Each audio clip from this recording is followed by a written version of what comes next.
अतावर्ज है Karachi press club के studio से मैं हूं फारूक समी और आप देख रहे हैं रिपोर्टर्स स्टडी वन। तो जनाब, आज की अहम ख़बरों के साथ जो कि शहरी सिंध और सिंध को पूरे रिलेट कर रही हैं हाजिर हैं। पहली ख़बर आज जिसके ऊपर हम बात करेंगे अपने इस व्लॉग में वो है कि बानी मुत्तहदा के ऊपर जो नज़रबंदी है, उनकी जो तहरीर और तकरीब और पाबंदी है, उसी की तर्ज पर चेयरमैन तहरीक इंसाफ की कवरेज पर जो पाबंदी लगी हुई है मुल्की मीडिया में, उस हवाले से सिंध हाई कोर्ट में समाअत हुई है। इस समाअत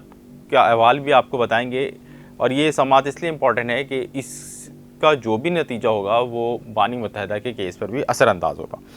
उसके साथ ही बात करेंगे जो मुत्तहदा गवर्नमेंट के लोग हैं नज़रबंद हुए थे एमपीओ के तहत, वो धड़ाधड़ जो है वो रिलीज़ हो रहे हैं और वो बानी के हक़ में पैगामात भी जारी कर रहे हैं। और उसके साथ साथ इस्लामाबाद और रावलपिंडी के हवाले से सोशल मीडिया पर वीडियोज़ अब गर्दिश में आ गई हैं जिसके अंदर रैली निकाली देखा जा सकता है। इससे खबर मुल्तान में मुख्तलिफ छोटे छोटे सेमिनार और इसके शमूलियती जलसे की हम खबर आपको पहले ही अपडेट कर चुके हैं। इसके साथ आज बात करेंगे आफाक अहमद साहब पर। महाजिर कौमी मूवमेंट के रहनुमा आफाक अहमद साहब ख़ास से नाराज़ हैं बहादुराबाद से, और नाराज़ क्यों हैं बहादुराबाद से, इस हवाले से इसको अपने डिस्कस करेंगे, बात करेंगे इसके ऊपर। लेकिन इससे कबल व्लॉग शुरू करने से आपने अगर अभी तक रिपोर्टर्स 21 सब्सक्राइब नहीं किया है तो आपसे गुजारिश होगी कि चैनल को सब्सक्राइब कर लीजिए। तो जनाब, चेयरमैन तहरीक इंसाफ की कवरेज पर मुल्की मीडिया में जो पाबंदी के ख़िलाफ़ दरख्वास्त है उसके ऊपर आज समाअत हुई और जो दरख्वास्त गुजार हैं उनका ये कहना था कि कम से कम आप इस केस की समाअत कर लीजिए, क्योंकि आपको पता है कि तातीलात चल रही हैं और ये जो तातीलात बस एक आध दिन में ख़त्म होंगी तो उसके बाद मुकम्मल तौर पे समाअत होगी। उस हवाले से रोस्टर भी जारी हो चुका है।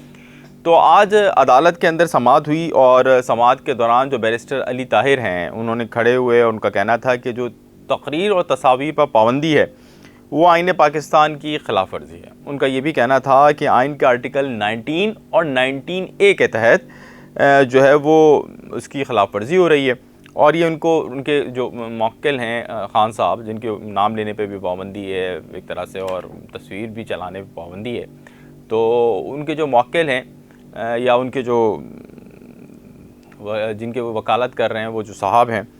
उनके साथ जो है ज़्यादती हो रही है। और आइन का आर्टिकल 4 वाज़े है कि क़ानून की मौजूदगी के बगैर कोई कार्रवाई नहीं हो सकती। पैमरा की जो कार्रवाई है ख़िलाफ़ क़ानून है और कौंसिल ऑफ कंप्लेंट की कार्रवाई से कबल पैमरा जो है वो फ़ैसला नहीं कर सकती। याद रहें, यही दलाइल लेकर इससे कबल बानी मुत्तहदा के लोग अदालतों में जाते रहे और ख़ान साहब यानी चेयरमैन तहरीक इंसाफ इस पाबंदी यानी तहरीर और तकरीर पर पाबंदी के जो है वो हिमायत करते रहे और बानी मुत्तहदा की 2016 की तकरीर को हवाला देकर वो कहते थे कि इनके ऊपर मुकम्मल तौर पर पाबंदी होनी चाहिए और वो गद्दार पाकिस्तान है। लेकिन आज उन्हीं की तहरीर और तकरीर पर पाबंदी है। अब इसको मकाफ़ात अमल कह लें या हालात कह लें, जो भी उनके साथ हुए हैं, ताहम अदालत ने आज केस की समाअत, जिसे हम प्रॉपर समाअत कहते हैं, वो नहीं की है। और उनकी जो बैरिस्टर अली ताहिर, उनका कहना था कि आपको ये केस सुनना चाहिए या इनकी खिलाफ वर्जी का केस है। ताहम अदालत ने कहा कि मामला अहम है, मामला अहम ज़रूर है, लेकिन तातीलात की फौरी बाद यानी 10 अगस्त को इस केस की आइंदा समाअत की जाएगी और ज़्यादा बेहतर यही होगा कि मामूल के मुताबिक इसकी समाअत हो ताकि मुकम्मल तौर पे दोनों हर फरीक को सुना जा सकें और फिर फ़ैसला दिया जा सके। तो ये जनाब हुआ बानी मुत्तहदा की जो ये दरख्वास्त आई थी इसके हवाले से। और इसमें कुछ लोग वहाँ पे, हम जब कोर्ट से बाहर आए तो कुछ लोग ये कह रहे थे ये मकाफ़ात अमल भी है और कुछ लोग अपनी अपनी राय दे रहे थे। जो जिसके क़रीब था वो उस हवाले से राय दे रहा था। और जो बैरिस्टर अली ताहिर जो बाहर आए और दीगर जो वकला आए, उसके साथ साथ कुछ जो PTI के सपोर्टर्स आए, तो उनका कहना था कि कोई भी सियासी लीडर हो उसकी तकरीर और तहरीर पर पाबंदी नहीं होनी चाहिए। तो यही बात जो है वो होती रही है माजी में भी, और ना ही तस्वीर पर पाबंदी होनी चाहिए। एनीवे, आगे चलते हैं जनाब। उसके बाद बात करते हैं जनाब बानी मुत्तहदा अल्ताफ़ हुसैन साहब, उनके कारकुनान से मुताल्लिक़ जिनकी कल 42 से ज़ायद दरख्वास्तें फिर सिंध हाई कोर्ट ने फैसला महफूज किया था नज़रबंदी के हवाले से। इसके अंदर कुछ PTI के लोग भी शामिल हैं और बहुत सारे लोग जो थे इस केस के अंदर जो थे वो इस बात पे पहले ही हम बता रहे थे आपको। इससे कबल भी जो है वो MPO के तहत लोग छूटते रहे और यहाँ पर भी यही हुआ है कि MPO के तहत जो ये हुई थी तो नज़रबंदी को ख़त्म कर दिया है अदालत ने। और अदालत ने जो है वो ये कहा है कि हम इससे कबल भी बता चुके हैं कि अदालत पहले ही करार दे चुकी है कि IG और सूबाई हुकूमत को MPO के तहत नज़रबंदी का इख्तियार नहीं है। जो महफूज फैसला सुनाया गया उसके अंदर ये बात भी कही गई और सरकारी वकील को के मुताबिक अदालती हुक्म से मुताल्लिक़ अदारों को हमने आगाह कर दिया है। ये बात उन्होंने की थी उन हवालों से जिसके हवाले से कुछ शिकायत थी कि भाई MPO के तहत जिनकी नज़रबंदी ख़त्म की जा रही है उनको छोड़ा जा रहा है या नहीं छोड़ा जा रहा। अब अगर MPO के तहत आप नज़रबंद थे और आपकी नज़रबंदी को जो अदालत ने उसका नोटिफिकेशन का कलम ख़रार दे दिया और अगर आपको नहीं छोड़ा जाता तो ये तौहीन अदालत हो सकती है और इसके ऊपर आप अदालत में दोबारा रजू करके मुतल्लिक़ अफराद के खिलाफ तौहीन अदालत की कार्रवाई भी करवा सकते हैं, उनको सज़ा भी हो सकती है। अच्छा जी, आगे चलते हैं और आज के व्लॉग के जो तीसरा पॉइंट उसके ऊपर बात करते हैं। बानी मुत्तहिदा के से ख़ासे जो है वो करीब नज़र आ रहे हैं जनाब आफाक अहमद साहब और बड़े मुनासिब अंदाज में नाम ले रहे हैं। किसी दौर में यही जो आफाक साहब थे एक ख़ास से सख्त ज़बान इस्तेमाल करते थे बानी मुत्तहिदा के ख़िलाफ़ और इस वक्त जो MQM का इंज़माम हुआ यानी PSP के मुख्तलिफ PSP मिली, उसके साथ साथ PIB वाले मिले यानी डॉक्टर फ़ारूक सत्तार की जमात मिली, उसके साथ साथ जब मुस्तफ़ा कमाल साहब और अनीस खानी साहब मिले और यूँ डॉक्टर खालिद मकबूल सिद्दीकी की जमात जमा हुई पूरी। तो इसके हवाले से आफाक अहमद साहब ने इसको गुज़िश्ता दिनों जो खिताब किया उसमें सही बहुत ज़्यादा क्रिटिसाइज़ किया। यहाँ पे भी एक मुकाफ़ात अमल का मामला था, जब वहाँ पे रिपोर्टर्स इसके बाद जमा हुए खड़े हुए तो तब मुस्कुरा रहे थे एक तरह से एक दूसरे को देख के और जो सीनियर्स थे वो वक्त याद कर रहे थे कि यही कभी आफाक अहमद साहब होते थे जिनको लोग मुस्तफ़ा कमाल का मुतबादिल समझते थे। यानी उस वक्त के ये मुस्तफ़ा कमाल थे जब 90s के थे। ये लोगों की उस वक्त वहाँ पर राय थी जो कि जिन्होंने ये 90s का ये मंज़र देखा था कि जब मुख्तलिफ पूरे इलाके जो है वो किसी एक के कंट्रोल में होते थे, किसी एक धड़े के कंट्रोल में होते। तो उस पर हुआ ये कि इन्हें बहुत एक जुमला बोला, बात तो दुरुस्त की आफाक साहब ने कि पहले जो अल्ताफ़ साहब की पार्टी थी वो पहले उसको डॉक्टर फ़ारूक सत्तार ने लिया, उस पर कब्ज़ा किया, उसके बाद वो डॉक्टर फ़ारूक सत्तार से डॉक्टर खालिद मकबूल के पास गई और अब वो कहते हैं कि डॉक्टर खालिद मकबूल के पास से आफाक अहमद के मुताबिक ये आ गई है मुस्तफ़ा कमाल और के पास और मुस्तफ़ा कमाल को उन्होंने ये आफाक अहमद का आप कह रहे हैं, मैं सिर्फ उसको कोट कर रहा हूँ कि उन्होंने उसको एजेंसियों का बेबी करार दिया है और उनका कहना है जनाब ये महाजिर अवाम की इनके साथ नाराज़गी है इस वजह से कि क्योंकि ये इन्होंने जो है उनका साथ दे रहे हैं और हमारी रविश में नहीं है महाजिर अवाम की या महाजिर कौम परस्ती की, जो महाजिर कौम परस्त हैं उनकी किसी की रविश में नहीं है कि वो किसी सूरत ग़ुलामी बर्दाश्त करें। और उनका ये उन्होंने एक बड़ी इंपॉर्टेंट बात ये की कि पाकिस्तान की दीगर सियासी व मजहबी जमातों जिनमें मौलाना फजलुर रहमान भी शामिल हैं उनके साथ तो इत्तेहाद हो सकता है, सीट एडजस्टमेंट हो सकती है, लेकिन बहादुराबाद के साथ नहीं हो सकता। इसकी वजह उन्होंने यही बयान की जैसे कि मैंने थोड़ी देर पहले बोली कि उन्होंने कहा कि मुस्तफ़ा कमाल साहब ने कब्ज़ा किया है और लोग उनको एजेंसियों का बेबी कहते हैं। तो ये हुआ और उसके बाद उन्होंने खासी बात करते हुए ये कहा कि बानी मुत्तहिदा साहब से तो बात हो सकती है,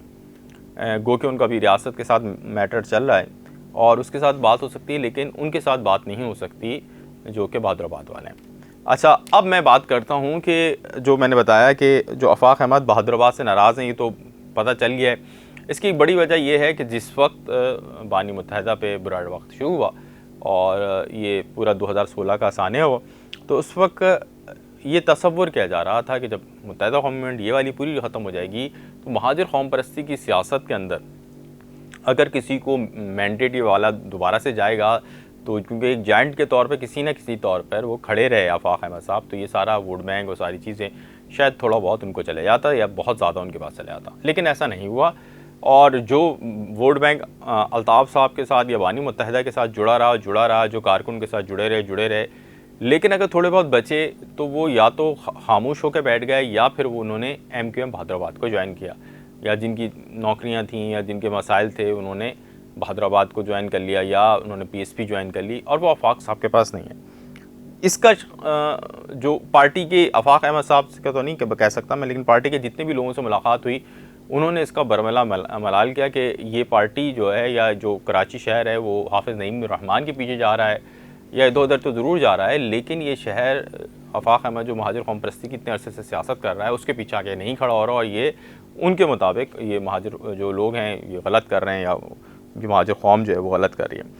और ये मलाल था। उसके बाद जो करीबी लोग थे वो, जब उनसे बात होती थी वो कहते थे कि हम उनको यही मशवरा देते हैं कि अब हमें अल्ताफ़ साहब के ख़िलाफ़ सख्त ज़बान इस्तेमाल नहीं करनी। और उसकी वजह वो ये बयान करते हैं कि अल्ताफ़ साहब के पास वोट बैंक है और लामहला ये वोट बैंक अगर हम उनके साथ कॉन्फ्लिक्ट की नहीं करेंगे तो हमारे साथ उनका नरमी वाला मामला होगा और वो माजी की यादों को बुला के हमको वोट दे सकते हैं। जबकि जो कि MQM बहादुराबाद है, क्योंकि उन्होंने सख्त रवैया अख्तियार किया हुआ है, खालिद महबूब सिद्दीकी ने भी, मुस्तफ़ा कमाल ने भी, अनीस खानी तो खामोशी रहते हैं, तो वो वोट बैंक उनको के पास नहीं जाएगा, बानी अल्ताफ़ वाला अगर आ जाएगा तो हमारे पास आ जाएगा। तो ये वो चाहते हैं। शायद यही वजह है कि उन्होंने कहा कि अल्ताफ़ हुसैन साहब से नज़रियाती इख्तलाफ हैं और इसके ऊपर बात हो सकती है। लेकिन सवाल ये है कि अगर ये नज़रियाती इख्तलाफ थे और इन पर बात हो सकती थी, झुक के बात हो सकती थी, खड़े होकर बात हो सकती थी, बैठ के बात हो सकती थी, तो क्या आज से कई साल कबल जब 90 की दहाई में एक दूसरे के ऊपर मोर्चा बंद होकर फायरिंग करते थे उस वक्त बात नहीं हो सकती थी? उन कीमती जानों के नुकसान का ज़िम्मेदार कौन है जिनके बच्चे यतीम हुए, जिनकी माओं ने नौजवान बेटों के जनाजे उठाए? तो बात तो उस वक्त भी हो जानी चाहिए थी। बात इसी के साथ ख़त्म करते हैं। सियासत जो है बहुत ही जालिम चीज़ है और इसमें ऐसे ऐसे मफाहमतें हो जाती हैं जो तसव्वुर भी की नहीं जा सकती। 90 की दहाई में किसी ने यह भी नहीं सोचा था कि पीपल्स पार्टी और मुस्लिम लीग नून एक हो जाएंगे, लेकिन एक हुए। और आज के दौर में ये नहीं सोचा जा सकता था आज से कबल 2016 थे कि महाजिर कौमी मूवमेंट और MQM एक हो जाएंगे, क्योंकि दोनों ने एक दूसरे का बहुत नुकसान किया था। लेकिन अब ये भी एक दूसरे के साथ मिलते हुए नज़र आ रहे हैं। जो भी हो, शहर खून रेजी या शहर जो है वो क़ानून के